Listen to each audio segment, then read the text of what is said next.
Welcome everyone. Thanks for joining me here today. My name is Ed Modla, the Director of Retail Education with the Options Industry Council.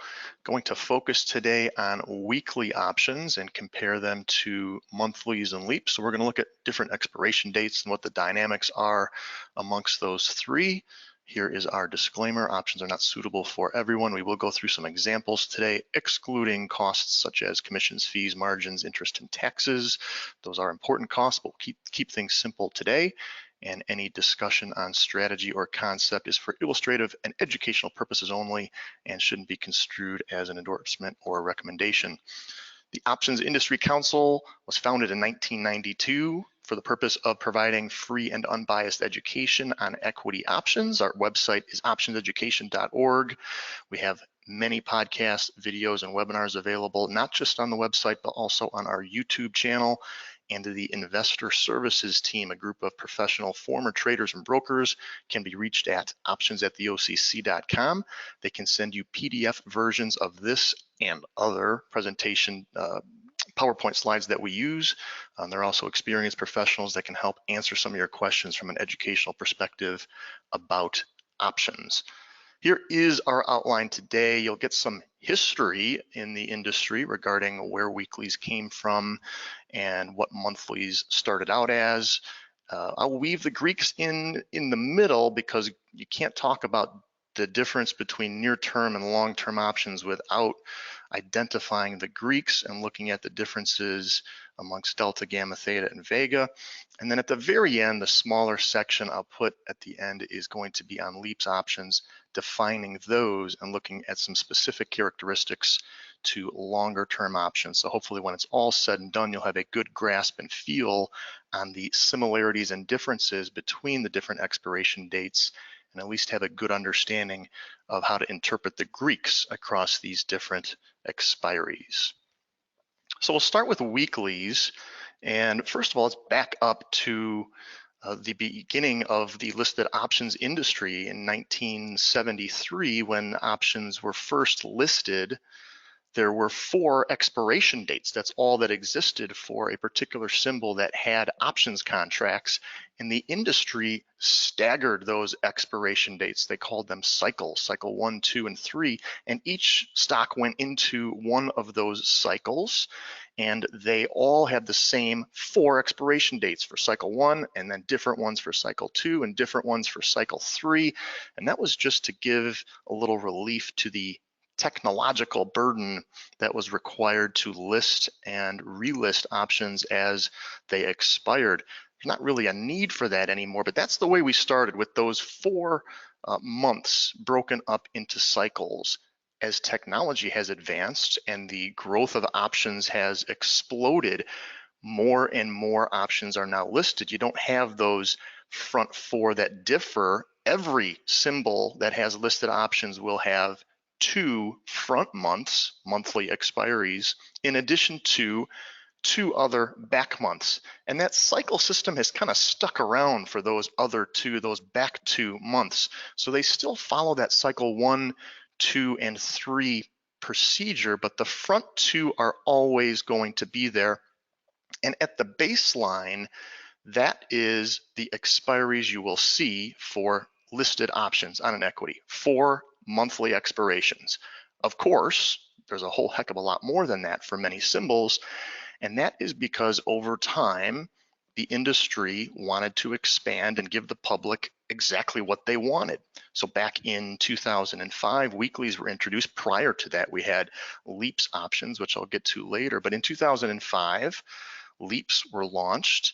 And the industry, the exchanges, give themselves a lot of flexibility on what to do and what to list. They want volume. They want investors trading. That's where they make their money from. So weeklies are somewhat of a hybrid where there is some guidelines and rules on what symbols will get weeklies, but the exchanges have discretion to determine what symbols they want to list weeklies on. And you can find a list of that if you're looking for a spreadsheet in the OCC's website under their market data section. There's a whole lot of data there. That's just the OCC, THEOCC.com, the OCC.com. in their market data section, there's a whole lot of info. One of those pieces is weekly options, and you can find a spreadsheet that lists every symbol that has weeklies. I think that's very useful if you like to trade weeklies. What are all the symbols that have them? And there you go. It's at the OCC's website. And if you need further navigation on that, reach out to the investor services team. They'll send you a direct link to that spreadsheet. So now there's about 15% or so of listings that have weeklies traded on them, and they're viewed differently. As I said, when the industry started, it was 4 monthlies. Well, in 2005, when weeklies came into the picture, there were certain rules and guidelines that had to be drafted by the exchanges to specifically address weeklies and allow them into the mix. And because of that, weeklies are actually considered a different product than monthlies. It sounds a bit strange, and it's a bit of an anomaly here, but you might find that certain strike prices exist for weekly options that don't exist in the monthly options. And that's only because they're bound by slightly different rules. I would say that's more of an unfortunate circumstance of the exchanges having a certain set of rules for one expiration defined as monthlies and a slightly different set of rules drafted decades later for weeklies. If you are someone who rolls options from one week to the next, you may come across that circumstance where you're rolling your strike price and all of a sudden it's not there for a particular month. And that might be why, because those monthlies are looked at a bit differently. And for index options, you may have quarterly options or EOM as end of month options. Those also may exist, but there is this slight difference in the way strike prices can be listed amongst weeklies versus the others. As far as what's going to be listed in the future, it's very common for an investor to want to know when something expires, what else is going to come on the board, or when might a certain expiration date be made available if you're targeting an earnings announcement, for example. And this could be difficult to determine. Generally speaking, when a weekly expires, another weekly is added on the back end of that. And the same thing with quarterlies or end of months. Monthlies can be difficult to determine because the high volume symbols tend to have a lot of months. Remember what I said earlier, exchanges give themselves flexibility to list as many expirations as they think there will be a volume for. So sometimes it's hard to figure out exactly what month is going to come on the board when the nearest term expires, but you can feel pretty safe that if a monthly expires, a monthly will get added. And when a weekly expires, another weekly is going to get added. And the last thing I'll say about that is as you go through this, weeklies skip that third Friday. That is considered monthly. So you will have, if you have 5 weekly series, they will go first week, second week, fourth week, and then into the next month. They skip over that third Friday of the month because that is not considered a weekly option. That is a monthly option. So a bit of differences there in the history where it came from and some of the listing and strike price requirements amongst the different expiries. Weekly options have certainly helped the industry grow along with a number of other reasons, but it's certainly impressive that 20 to 30% of the daily options volumes comes from weeklies, considering a lot of symbols don't even have them. And for 1 week out of the month, they don't exist because that's a monthly expiration. So it certainly speaks to adding these expiration dates that investors want them. And it's helped the expansion of the industry. OCC cleared over 5 billion contracts in 2018. That's an all-time record, had never been set before. So the industry has certainly grown, but now we're close to about 1 million option series that exist, different options that exist across the whole industry. Well above 900,000, close to 1 million options exist, and about 40% of those have no open interest. So it's always a discussion we hear at conferences from one year to the next. Are there too many? Do we need to scale down? Do we need to increase the interval of strike prices on some underlyings? Or is 40% right? I mean, certainly we wouldn't want 0% having no open interest. Is 40% the right number? But that's where it stands. About 1 million options exist, 40% with no open interest. And we have many weeklies and leaps and monthlies in between. Equity options are rather simple in the sense that they expire on Fridays, they expire at the end of the day. ETF and index options could have unique specifications. If you're going to trade one of those, it would be prudent to go to the exchange website that lists that particular symbol and look up options product specifications. You should be able to find that on the exchange website that lists what expiries are there and how are they settled. For equity options, as I said, they're PM settled, they're end of day settled. That means you can trade equity options through the closing bell on their expiration day.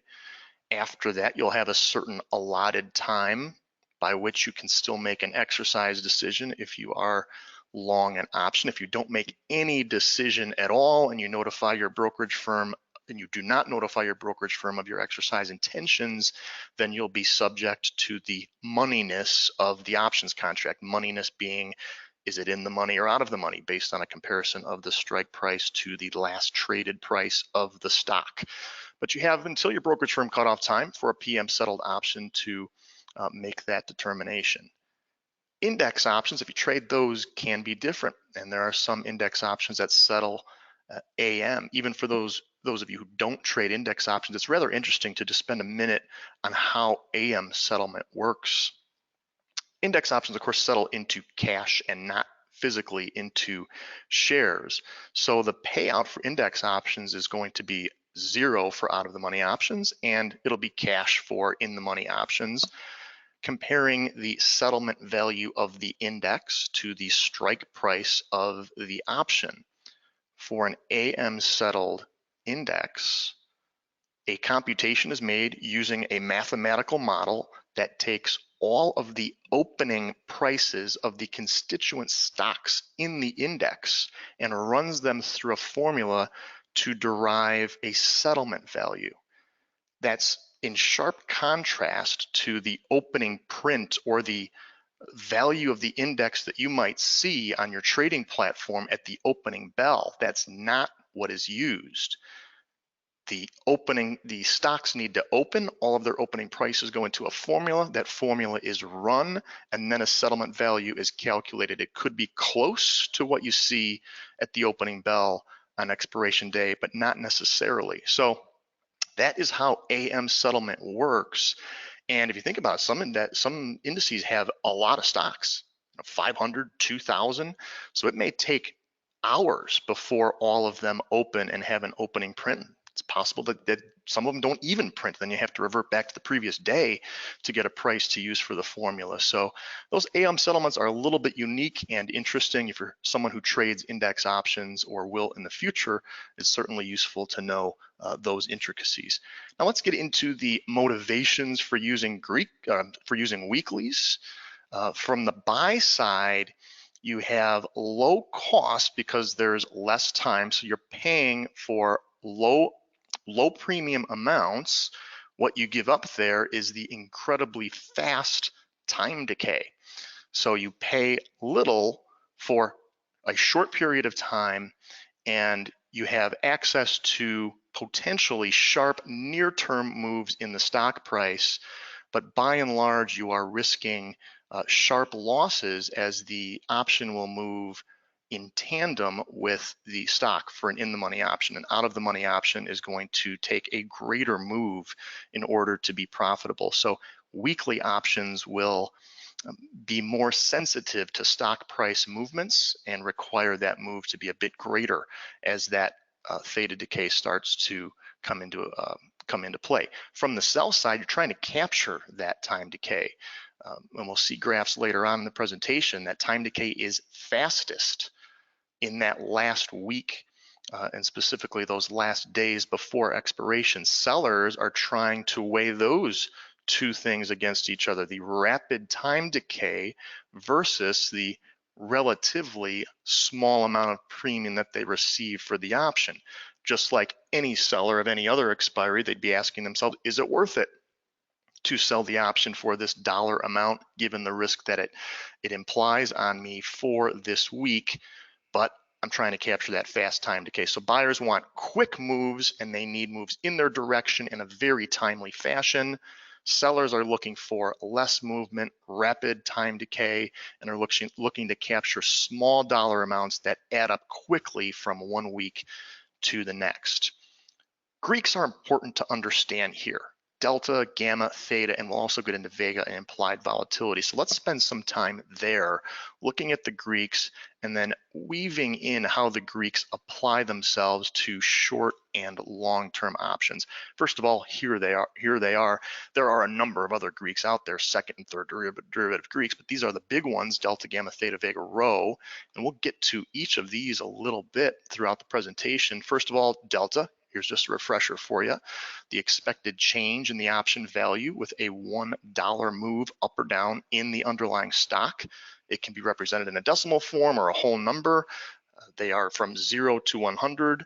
Some people loosely identify this as the percentage likelihood that an option will be in the money at expiration. At the money options generally have a 50 delta, deep in the money options 100, and deep out of the money 0. So that is what delta is. Now let's look at delta as we compare short-term to long-term options. Here on the top side of the graph, we have calls, and on the bottom half, puts. We'll start on the call side. The darker blue are your in the money strikes. So stock is at 60. These strikes below 60 on the call side are your in the monies. And look at the delta. As you go 18 months, you have a 69 delta. And as you get closer to expiration, without the stock moving, with nothing else changing, that delta increases dramatically. And if you go down to the 45 line, when you get to 1 week till expiration, that 45 strike, rather deep in the money, is going to behave exactly like stock. That doesn't happen when you have an option that is 18 months or longer out. It takes a bigger move in the stock to get that kind of a move out of the option for in the monies. And look at out of the monies. 18 months out, you have a 65 strike, not too far out of the money, less than 10%. And the delta is 53. But if you only have 1 week to go, that delta is dramatically lower. So you can see if you're the buyer of a 65 call option in this case, and the stock moves up to 61, 62, that option is not moving a whole heck of a lot. And this is the risk involved with being a buyer of near-term options. You need the move, and you need it quickly in your direction. If the stock doesn't move your way or it goes the wrong way, then your premium is going to get eaten up rather quickly. On the flip side of that, if you are correct and a stock bounces sharply through a resistance level and takes off, then your relatively low cost of entry could pay off with a big profit with these near-term options. That's the buy side. And from the sell side, you're trying to capture that. You have relatively low amounts, but that delta is not going to move. The premium isn't going to move until your stock starts to approach your strike. Staying on the call side, once you get near 65, that's when the seller will have to start getting concerned about his option not profiting for them. So low amount of overall dollar amount for option sellers, but they have a little bit bigger buffer. Option buyers have to be concerned about timing and direction. Let's flip to gamma. Gamma is closely related to delta. It is the delta of the delta. What percentage change, or how much will the delta of the option change when the stock moves $1 up or down? Usually expressed in decimal form, and it tells you again, the stock moves $1, what is my delta going to be?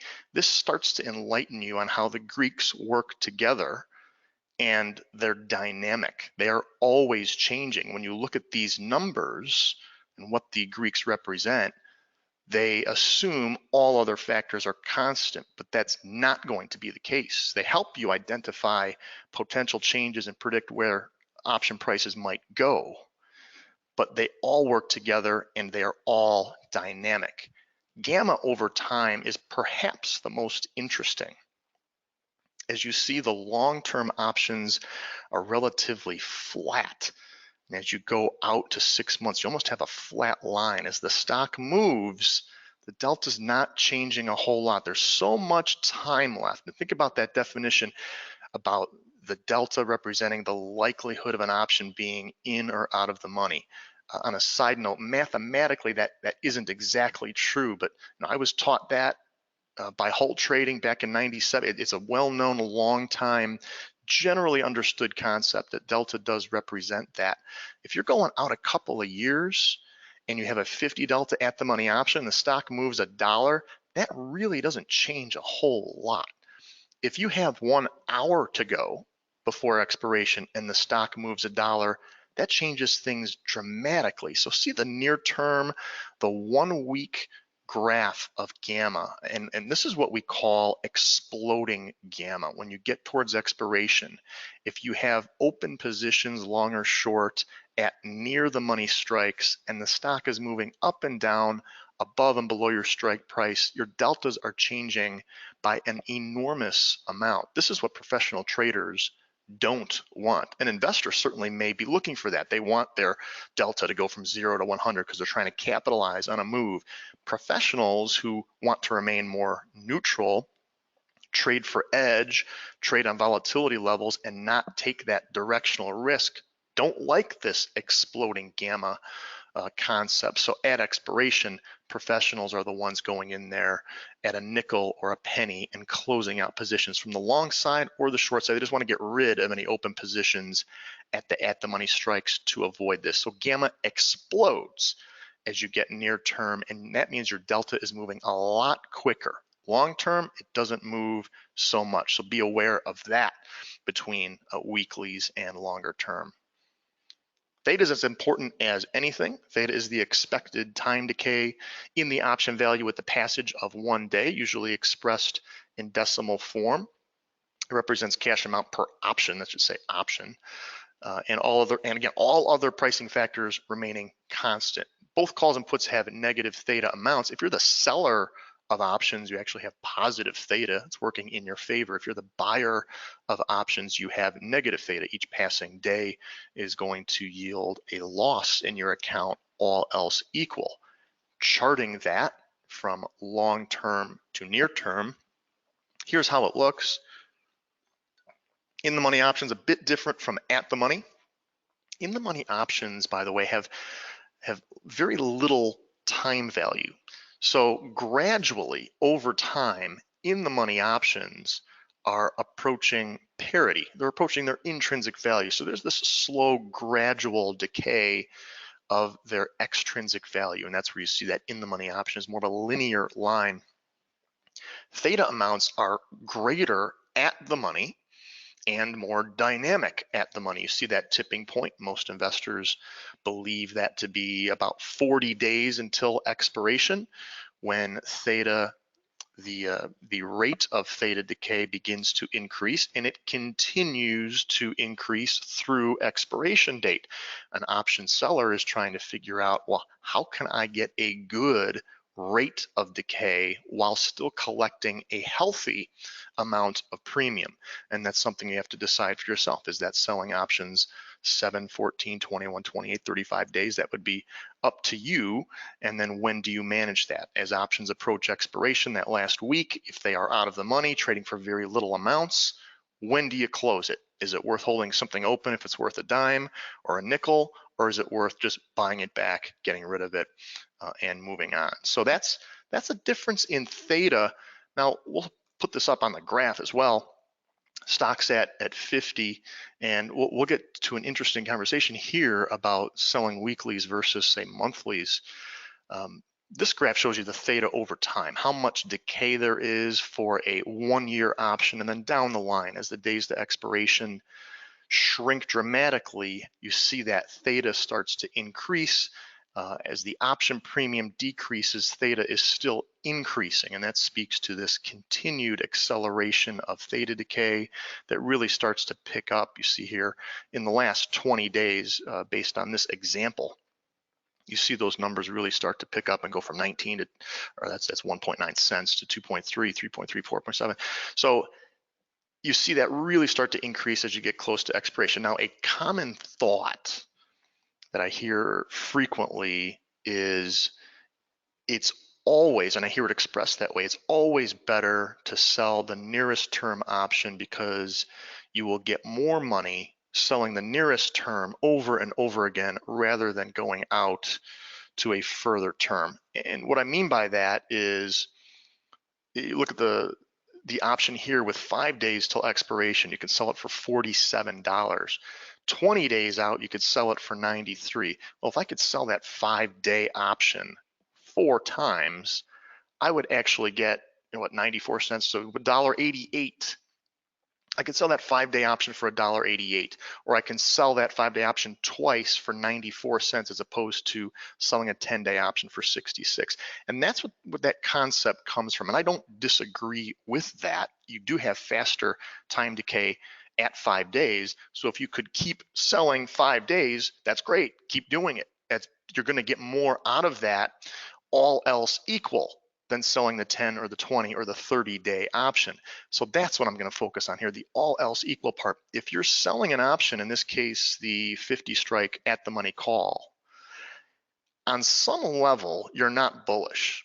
You might even be bearish, you might be neutral, but that's the stock price movement is what can throw off that analysis just a bit. If we sell the 20-day option, and I'm just going to take an extreme example for argument's sake, we sell the 50 strike 20-day option for $93, and news comes out in a few days and the stock just absolutely plummets down 20% to $40 a share. This 50 strike going out for a number of weeks is going to have lost all of its value. If you sold the 20-day option, you got $93 for it, you'll let those 20 days go and you'll take in your $93. If you sold the 5-day option, you took in 47. Once it expires, if you want to sell for more premium, well, the 50 strike offers you nothing anymore. You're going to have to start selling lower and lower strike prices, which changes where your risk is. So I didn't disagree with the idea that selling near-term options over and over again is going to add up to more money than going out 3, 4, or 5 weeks. That concept is true. However, that assumes the stock doesn't move, in this case, lower by a significant amount, in which case your small amount of premium up front didn't give you a chance to make more than that. And traders often consider that. What is the likelihood of a pullback? I want to sell the 50 line. If I am somewhat bearish here, maybe I'll go out to the 10-day or the 20-day as opposed to the nearest term, just in case the stock does move lower. It wouldn't surprise me, and I've got a little more money in my pocket for my efforts. That's sort of an analysis that investors can do to determine what expiration date is better, 1 week, 2 weeks, 4 weeks, 6 weeks.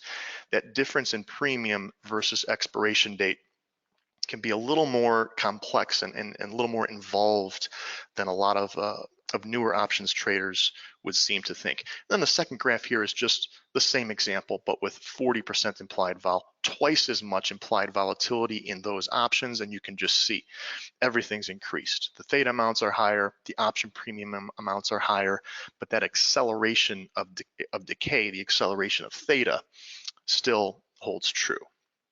So that is theta. Let's shift now into perhaps the most interesting. This is not the Greek of Vega, but we're going to get to Vega when I discuss weekly options versus further out options and volatility skew. Every strike price has its own implied volatility that is derived from supply and demand, and then the implied volatility number represents what volatility is required to justify this option's price. If you plot the implied volatility levels across all of the strike prices and connect the dots, then you will get a line that is known as this volatility skew. And generally skews look the same. They don't have to, but generally they do look the same. And they change over time. Of course, big changes occur after events like, say, earnings. When earnings announcements come out, it's a fairly safe bet that implied volatility levels are going to drop dramatically. The uncertainty has been removed from the market and implied volatility levels drop significantly. Option sellers are trying to take advantage of that and are hoping that the drop in implied volatility has a greater effect in their favor than a move in the stock will have against them. And option buyers are doing the opposite of that. An option buyer before earnings knows they're paying very high implied volatility levels, and what they're trying to do is compensate for that expensive option with an incredibly large move in the underlying. They're looking for larger than expected moves in the stock in their favor to overcome the high implied volatility levels that they are paying. If you followed that, what it tells you is that option buyers, and I frequently get this question, option buyers prior to earnings could actually pick the direction of the stock correctly, but still lose money. And sometimes you see stocks move 2, 3, 4, 5% in the direction that the investor thought it was going to go, and they still lost money. And to someone who's fairly new to options, they might not understand. They picked the direction correctly, but implied volatility drives options prices.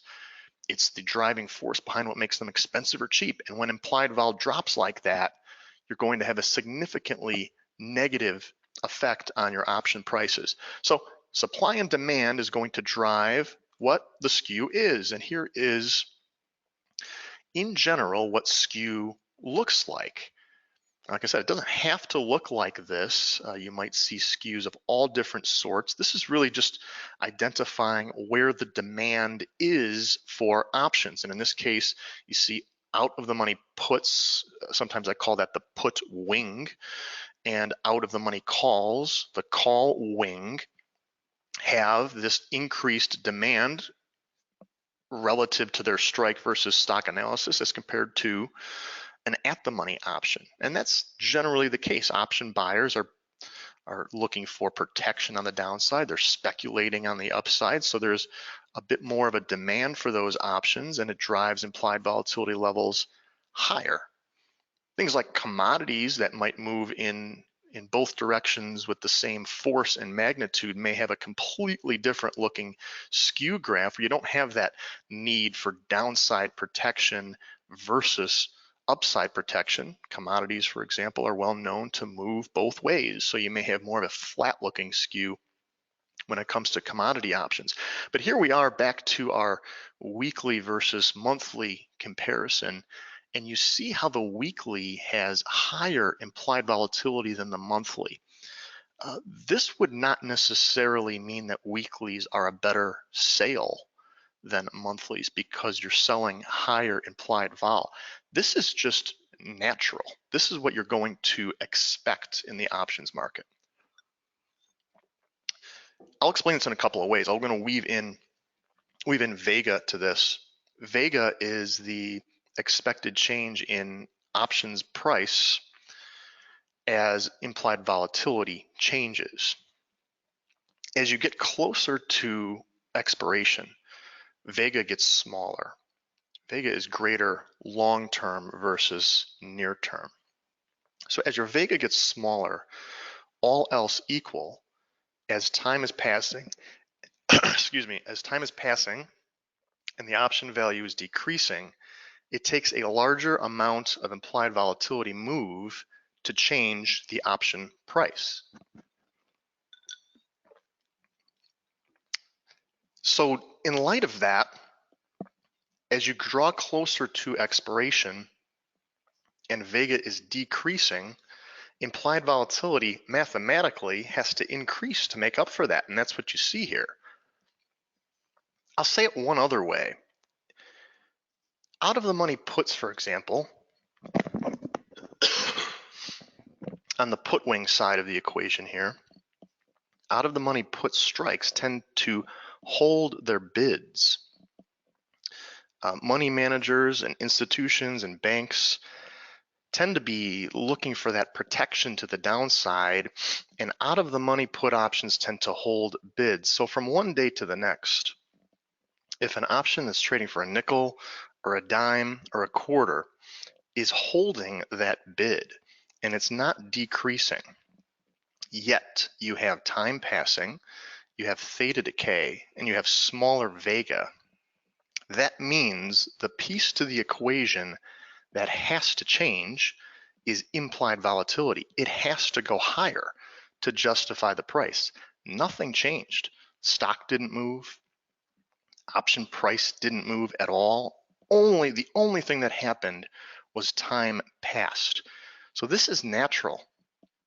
A short-term 1 week option versus a longer term, for example, 1 month option, is going to have a steeper implied volatility curve and see higher implied volatility levels. So if you see that, you can incorporate that into your decision, not necessarily meaning the weekly is a better sale because the implied vols are higher, but just understanding it's natural for that to happen.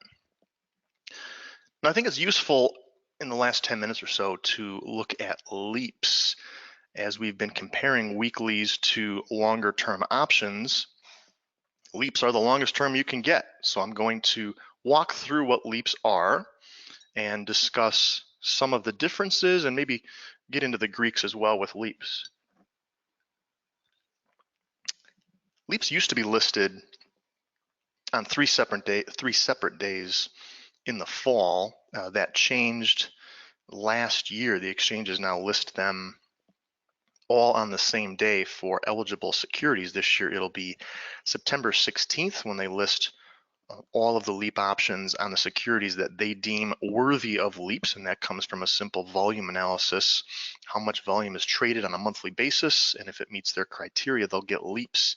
And they'll list these coming up in September out to January 2022. When they're 9 months or less till expiration, they're just not considered leaps anymore. They don't really change at all. They're just not considered leaps. They're normal standard options, and their contract specifications are exactly the same as any others. The monthlies, the weeklies, and any others on the board. Leaps are just an indication of time, but there's nothing different about their specs. But their Greeks are different. Decay is not linear. Buying more time doesn't necessarily cost more, and there's a very interesting difference in how the prices of options moves as the stock moves, and that's what I'll get to on the coming slide. First of all, since this slide is so important, I have it up here again. Leaps options versus shorter term options. This is decay over time. You see with the leap, the time decay is very slow and steady, and when you get short term, it's very quick. Again, this is the risk posed to option buyers of short-term weekly options. If you are incorrect on timing and direction, your premium can evaporate very quickly. With leaps, it's more slow and steady. On the flip side, the leaps won't move as aggressively if the stock moves in your favor. And we're going to see that on the next several slides. I'm going to walk through examples, get my laser out here.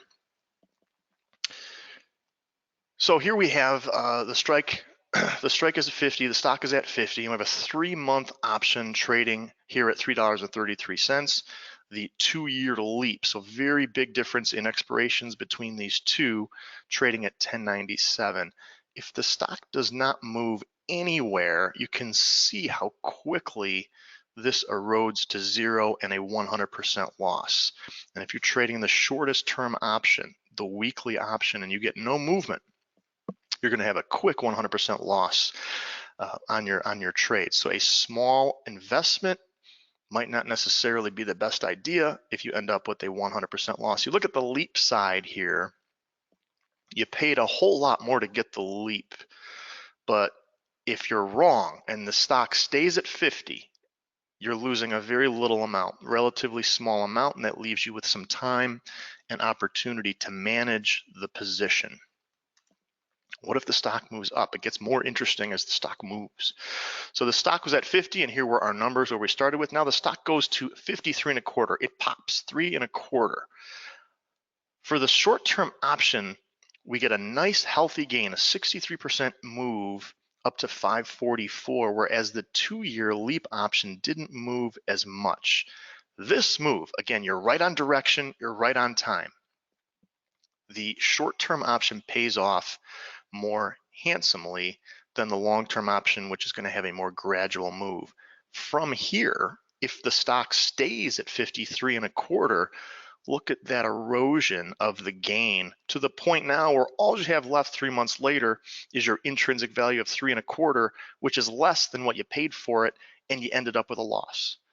So this is where near-term options can be recognized. You got to take your, shouldn't say what you have to do, but it's a reasonable approach to take your money when you have a chance to. When your confidence starts to erode, you can see decay come into effect rather quickly.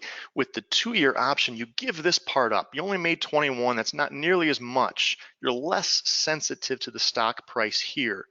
But as the stock stayed right there at 53 and a quarter, you've still got time to manage your position and get out, take a decent gain, and move on to the next trade. Now, if the stock moves lower, very similarly, you have more sensitivity near term. Stock went down in this case to 47.50. Now your option went down to 211. That's a big loss of 37%. These numbers are all going to be bigger.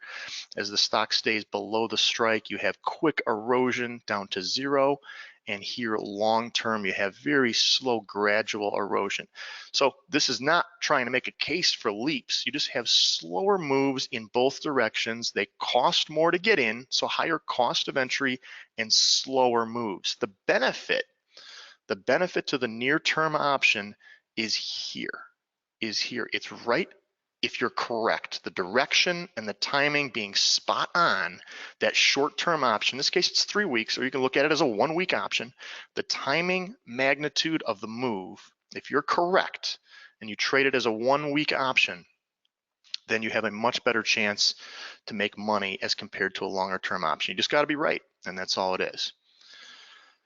I'm going to touch on row. Row does not get too much attention, so just very quickly, one slide on this. How will short-term interest rates change? If you're looking at leap options, it's somewhat relevant to look out towards possible interest rate changes that could affect your option prices.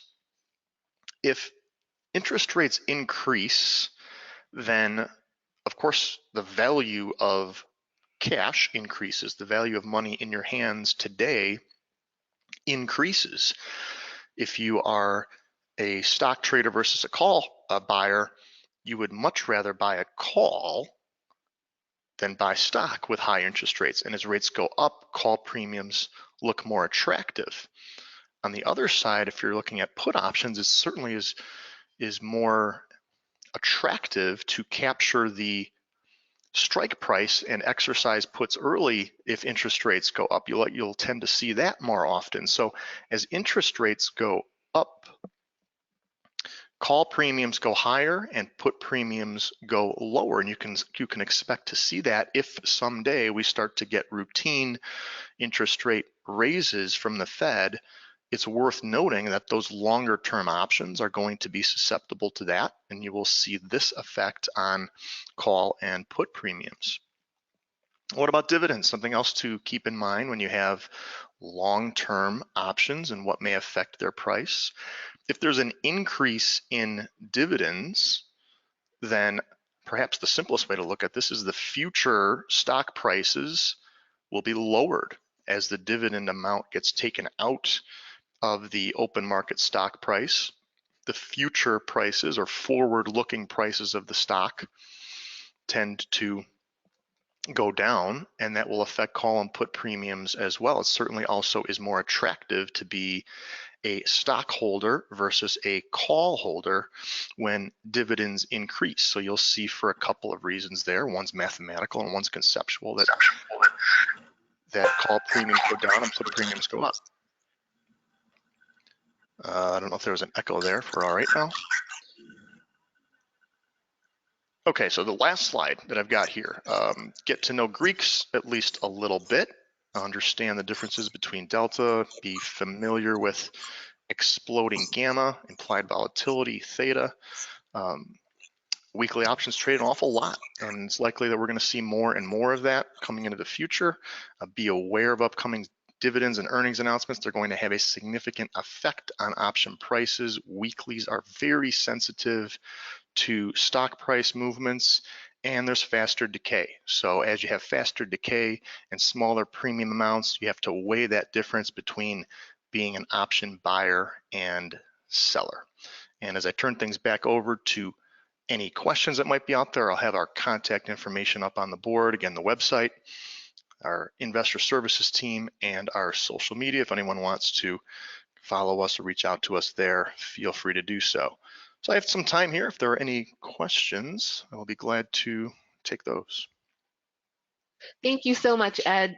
Guys, if you have questions, please go ahead and throw those in the questions box. If you're in Discord, you can throw them in Discord. Teresa will be watching over there for those questions. Farhad, on the slides, we won't have slides, but we will have the recording. So we will post the recording probably on YouTube later on. Yeah, if someone wants the slides, we can get a PDF version, or change this PowerPoint into a PDF and send it out. You can email the investor services team and help you out with that. Thank you, Ed. Cal wants to know, can you explain how implied volatility can be more than 100%?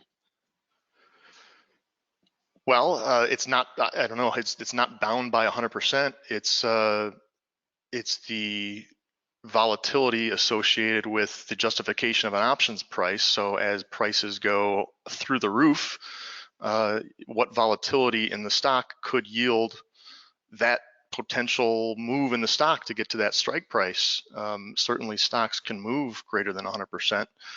I don't know when the last time I had that question, but it's just not a number that would be bound by 100.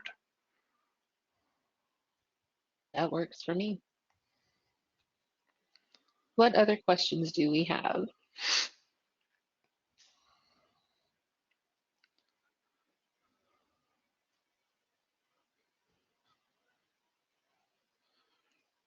Brent is asking, what actually drives IV?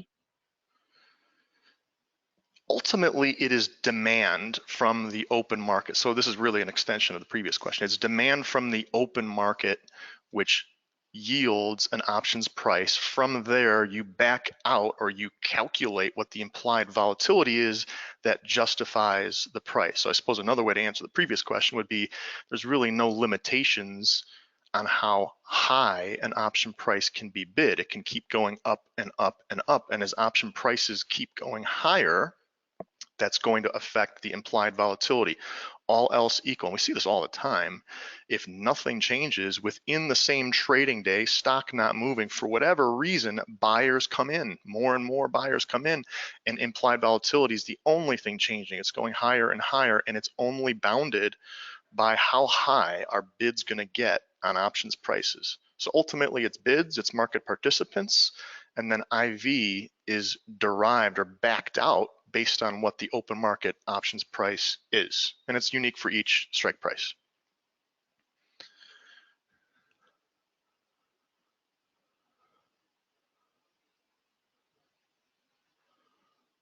JMX asking, do options bid and ask prices affect the stock price? So JMac, are you asking if options flow will move stock prices?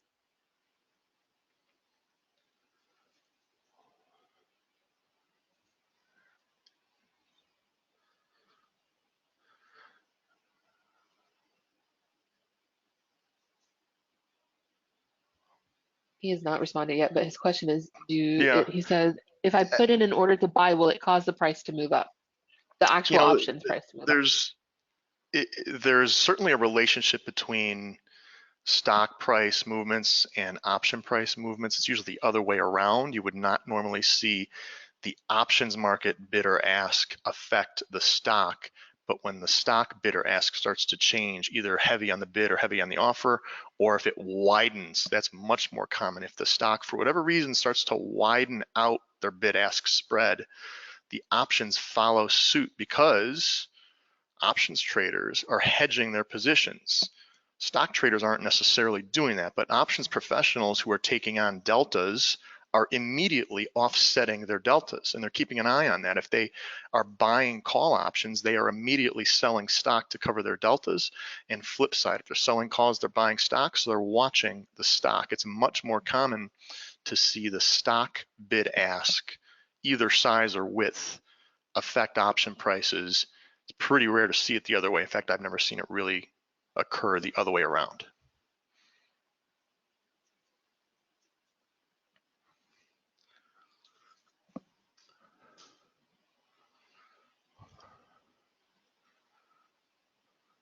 Okay, so we have another question. Wanted to know any specific way to keep in check for high volatility market versus low. This thing is not working well for me today. Well, if the question's about interpreting implied vol, it does take a rather in-depth analysis. The most common way that a firm would do this is to track or have at their disposal a historical reference of implied volatility levels for that stock and compare that to today's level. And if today's level is higher than its historical long-term average, you would expect it to gravitate towards the long-term average, but there might be a good reason why it's high today versus its historical average. I did this exclusively for a number of years trading electronically for a group that did just this. And we would evaluate whether implied vol was higher or lower as compared to its long-term average. And then if it was out of line, the next question was, is there a good reason? Or do we think it's going to gravitate towards the average? And then you can take a position from there. And Keith is asking, when a seller writes an option contract, how is the price computed? The price, well, if you sell a contract, of course, just at the very beginning of that, you're likely using limit orders. That's what most people are using.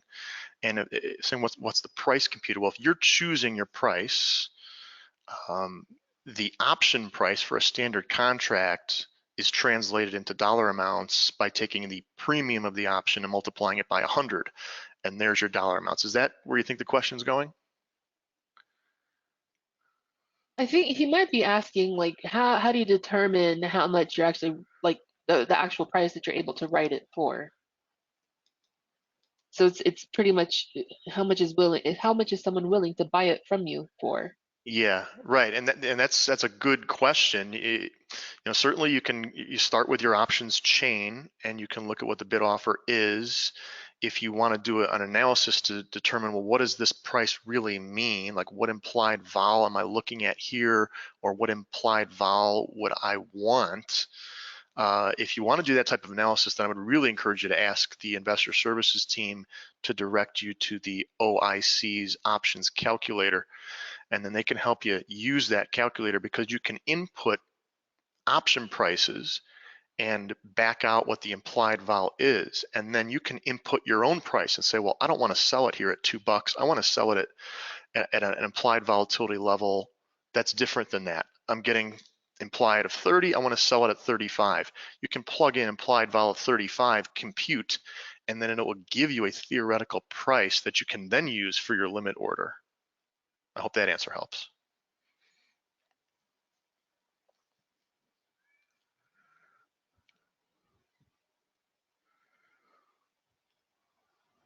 All right, guys, what other questions do we have? We only have a couple minutes left, or a few minutes left. Any last minute questions?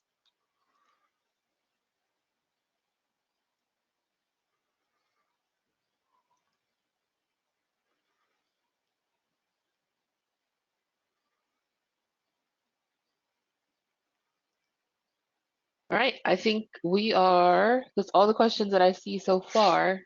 Ed, thank you again for joining us. You don't have any over there? Sorry, Teresa, go ahead. That was it. I don't have any questions over there, so you can wrap it up. Great. Perfect. Thanks again, Ed. We really appreciate it. And I'll let you go ahead and finish up and wrap up. Oh, that's great. So again, visit the website, reach out to the investor services team, follow us on our social. It was a pleasure giving the presentation today. I hope you enjoyed it, and we'll see you all next time. Thanks, guys. See you later. Bye.